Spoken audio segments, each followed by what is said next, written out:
राष्ट्रपति श्री एम वेंकैया नायडू जी, प्रधानमंत्री श्री नरेंद्र मोदी जी, लोकसभा के अध्यक्ष श्री ओम बिरला जी, राज्यसभा के उपसभापति श्री हरिवंश जी, सभी सम्मानित सांसदगण, विशिष्ट अतिथिगण, देवी और सज्जनों, आज आप सबसे जब मैं विदा ले रहा हूँ तो मेरे हृदय में अनेक पुरानी स्मृतियाँ उमड़ रही हैं। इसी परिसर में, जिसे सामान्यतया सेंट्रल हॉल के रूप में जाना जाता है, बरसों तक एक सांसद के रूप में मैंने ना जाने कितने सहयोगी सांसदों के साथ यादगार पल बिताए।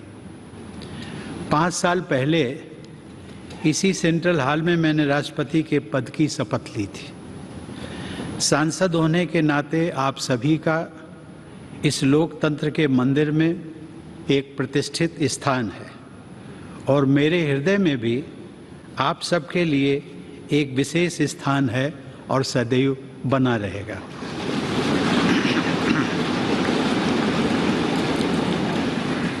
आप सबके लिए ये विशेष गौरव की बात है कि आप सब भारत की जनता के निर्वाचित प्रतिनिधि हैं।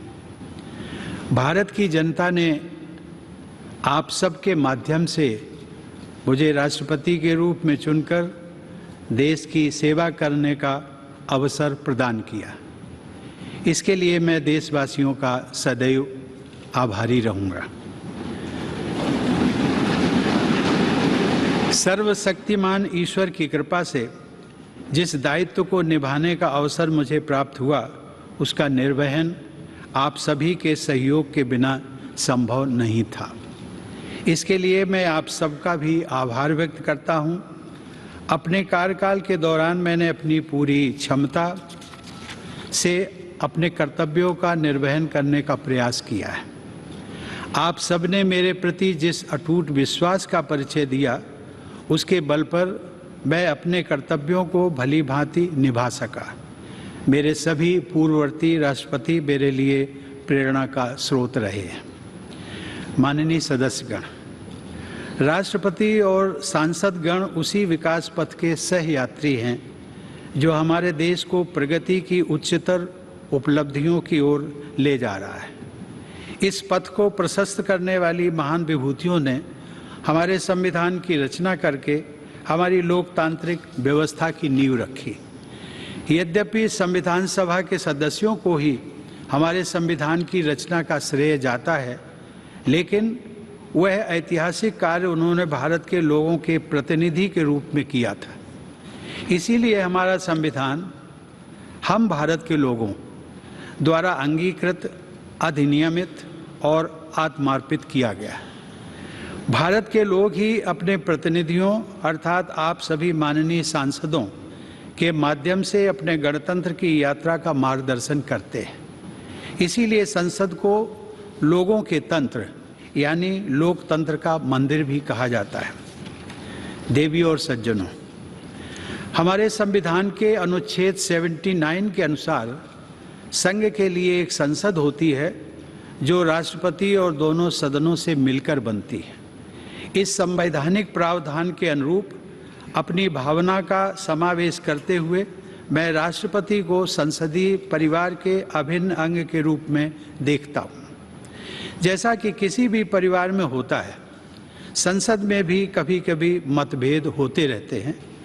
आगे का रास्ता कैसे तय करना है, इस विषय पर विभिन्न दलों के विचार अलग अलग हो सकते हैं, लेकिन हम सब संसद रूपी परिवार के सदस्य हैं जिनकी सर्वोच्च प्राथमिकता है राष्ट्र रूपी विशाल संयुक्त परिवार के हित में निरंतर कार्य करते रहना। राजनीतिक प्रक्रियाएं राजनीतिक दलों के अपने तंत्रों के माध्यम से संचालित होती हैं, लेकिन पार्टियों को दलगत राजनीति से ऊपर उठना चाहिए और राष्ट्र सर्वोपरि की भावना से यह विचार करना चाहिए कि देशवासियों के विकास और कल्याण के लिए कौन कौन से कार्य आवश्यक हैं।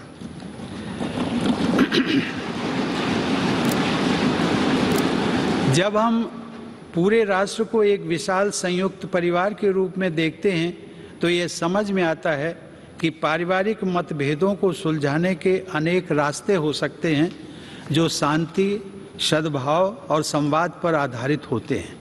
विरोध प्रकट करने के अनेक संवैधानिक रास्ते राजनीतिक दलों और नागरिकों को उपलब्ध हैं। राष्ट्रपिता महात्मा गांधी ने अपने उद्देश्यों को प्राप्त करने के लिए शांति और अहिंसा पर आधारित सत्याग्रह के अस्त्र का इस्तेमाल किया था, लेकिन वे दूसरे पक्ष का सम्मान भी करते थे। हमारे नागरिकों को अपनी मांगों के लिए दबाव बनाने का तथा विरोध करने का संवैधानिक अधिकार उपलब्ध है, लेकिन मेरे विचार से इस अधिकार का प्रयोग हमेशा गांधीवादी तौर तरीकों के अनुरूप शांतिपूर्ण ढंग से ही किया जाना चाहिए। माननीय सदस्यगण, मेरे कार्यकाल के दौरान 2 अत्यंत महत्वपूर्ण ऐतिहासिक आयोजन किए गए। राष्ट्रपिता महात्मा गांधी की 150वीं जयंती के उपलक्ष्य में अनेक यादगार समारोह पूरे देश में आयोजित किए गए। इस संदर्भ में मैं स्वच्छ भारत अभियान की परिवर्तनकारी उपलब्धियों का उल्लेख करना चाहूँगा। यह कहा जा सकता है कि स्वच्छता का यह राष्ट्रीय अभियान सरकार और देशवासियों की ओर से महात्मा गांधी के प्रति सच्ची श्रद्धांजलि रहा है। दूसरे ऐतिहासिक आयोजन के रूप में भारत की स्वाधीनता के 75 वर्ष पूरे होने के उपलक्ष्य में देशवासियों द्वारा आज़ादी का अमृत महोत्सव उत्साहपूर्वक मनाया जा रहा है। मैं इन दोनों ऐतिहासिक अवसरों से जुड़े अत्यंत प्रभावशाली आयोजनों के लिए देश की जनता व सरकार को बधाई देता हूँ। इन कार्यक्रमों में युवाओं से लेकर वयोवृद्ध नागरिकों तक सभी के द्वारा समान उत्साह के साथ भागीदारी और देश के गौरवशाली इतिहास से उनके जुड़ाव को देखकर मुझे हार्दिक प्रसन्नता हुई है।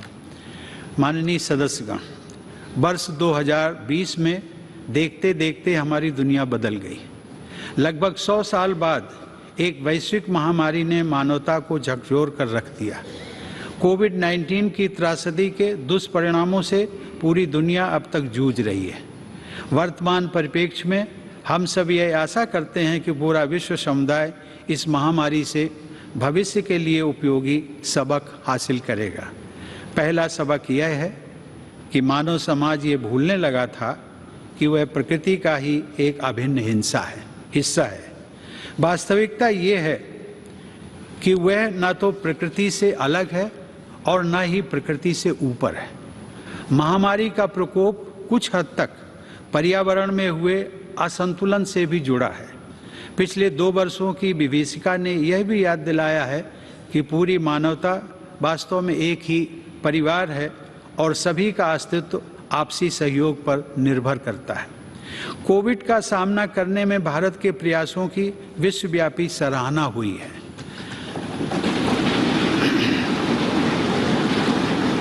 सबके प्रयास से हमने केवल 18 महीने में ही 200 करोड़ वैक्सीन लगाने का लक्ष्य प्राप्त किया है। कोरोना काल में हमने 80 करोड़ लोगों को मुफ्त राशन भी पहुंचाया। यदि हम अपनी नीतियों के निर्धारण में इस वैश्विक महामारी से प्राप्त शिक्षाओं को अपनाते हैं तो मुझे लगता है कि भविष्य में किसी गंभीर आपदा के आने पर उसका सामना हम अधिक दक्षता और आत्मविश्वास के साथ कर सकेंगे। जलवायु परिवर्तन अब वाद विवाद का विषय नहीं रह गया है, बल्कि इसके परिणाम हमारे जीवन को सीधे सीधे प्रभावित करने लगे हैं। प्रकृति के प्रति सम्मान का भाव तथा मानवता की साझा नियति में विश्वास पर्यावरण की रक्षा करने में हमारी मदद कर सकता है।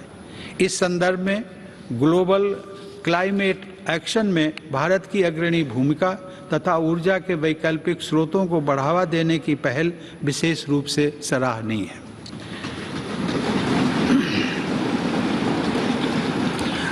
माननीय सदस्यगण, जब मैं जनसेवक के रूप में अपने और सरकार के प्रयासों के बारे में सोचता हूँ तथा अपनी पूरी पीढ़ी की ओर से विचार करता हूँ, तो हमें यह स्वीकार करना पड़ता है कि समाज के हाशिए पर जीवन यापन करने वाले लोगों के जीवन स्तर को बेहतर बनाने के लिए हालांकि बहुत कुछ किया गया है, लेकिन अभी भी बहुत कुछ किया जाना बाकी है। हमारा देश धीरे धीरे ही सही, लेकिन सधे हुए कदमों से डॉक्टर आम्बेडकर के सपनों को साकार करने की दिशा में आगे बढ़ रहा है। मैं मिट्टी से बने एक कच्चे घर में पला बढ़ा हूँ, लेकिन अब ऐसे बच्चों की संख्या बहुत कम हो गई है जिन्हें आज भी उन कच्चे घरों में रहना पड़ता है जिनमें छत से पानी टपकता हो। आज बड़ी तादाद में हमारे गरीब भाई बहनों के पास भी पक्के घर हैं। ये बदलाव काफ़ी हद तक सरकार के विशेष प्रयासों से संभव हो सका है। अब हमारी बहुत सी बेटियों और बहनों को पीने का पानी लाने के लिए मीलों पैदल नहीं चलना पड़ता है, क्योंकि हमारा प्रयास है कि हर घर नल से जल पहुँचे।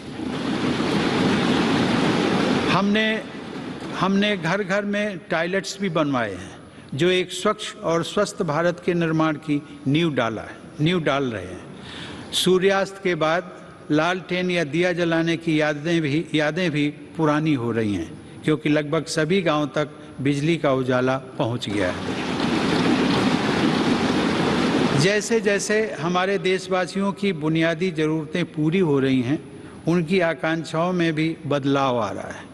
इस बदलाव का बड़ा रोचक एहसास पिछले महीने ही मैंने अपनी वृंदावन यात्रा के दौरान देखा, जब वहाँ एक वृद्धा आश्रम में रहने वाली एक महिला ने मुझसे हेलीकॉप्टर की सवारी कराने का अनुरोध किया। आज सामान्य देशवासियों के सपनों को उड़ान मिल रही है। यह बदलाव भेदभाव रहित सुशासन द्वारा ही संभव हो सका है। सामान्य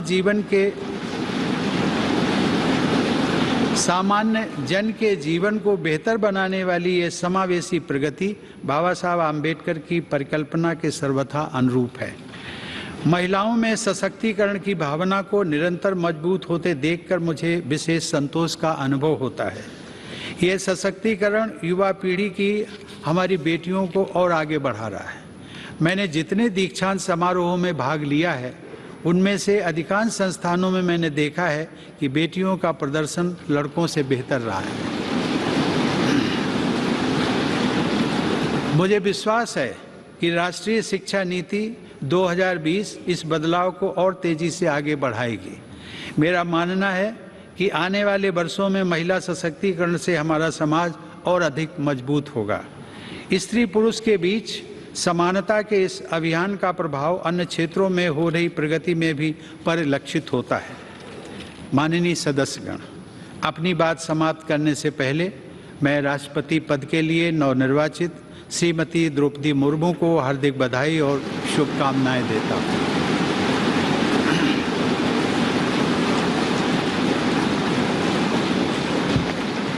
सर्वोच्च संवैधानिक पद पर उनका चुनाव महिला सशक्तिकरण को बढ़ाने के साथ साथ समाज के संघर्षशील लोगों में महत्वाकांक्षा का संचार करने वाला है। मुझे पूरा विश्वास है कि उनके अनुभव, विवेक और व्यक्तिगत आदर्श से पूरे देश को प्रेरणा मिलेगी और मार्गदर्शन भी। मैं एक बार फिर आप सभी के प्रति कृतज्ञता व्यक्त करता हूँ। आप सबके साथ काम करने का मेरा अनुभव अविस्मरणीय रहा है। आप सबने संसद के अंदर और बाहर देश की जनता के हित से जुड़े अनेक कार्य किए हैं। इसके लिए मैं आप सबको साधुवाद देता हूँ। अपने कार्यकाल के दौरान मैंने आप सबके साथ विभिन्न आयोजनों में विचारों का आदान प्रदान किया है। मैं समय समय पर सांसदों के तथा अन्य क्षेत्रों में कार्यरत लोगों के अनेक प्रतिनिधि मंडलों से भी मुलाकात करता रहा हूँ। राष्ट्रपति के पद को आप सब ने जिस प्रकार निरंतर सम्मान दिया है, उसकी मैं सराहना करता हूँ। इस दौरान मुझे प्रधानमंत्री श्री नरेंद्र मोदी जी व उनके मंत्रिमंडल के सदस्यों के साथ काम करने का भी अवसर मिला है। उन सब ने मुझे जो विशेष सम्मान दिया है, उसके लिए मैं उन सभी को धन्यवाद देता हूँ। मैं उपराष्ट्रपति जी श्री एम वेंकैया नायडू को उनके सतत सहयोग के लिए धन्यवाद देता हूं। वेंकैया जी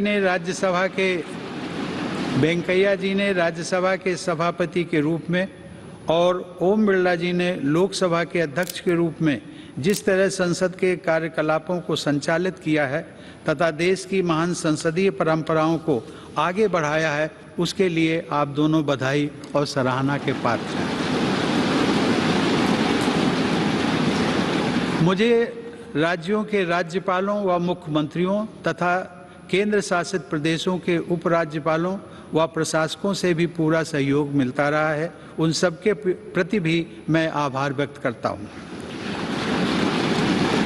मुझे विश्वास है कि आप सभी सांसदगण हमारे सभी देशवासियों, विशेष रूप से जो विकास यात्रा में पीछे रह गए हैं, उनकी सेवा करने के लिए हर संभव प्रयास करते रहेंगे। साथ ही आप सब हमारे महान संविधान के अनुरूप सर्वोच्च लोकतांत्रिक परंपराओं को और भी मजबूत बनाएंगे। मेरी शुभकामना है कि आप सब समाज व राष्ट्र को और अधिक मजबूत बनाने के अपने प्रयासों में सफलता प्राप्त करें। धन्यवाद। जय हिंद।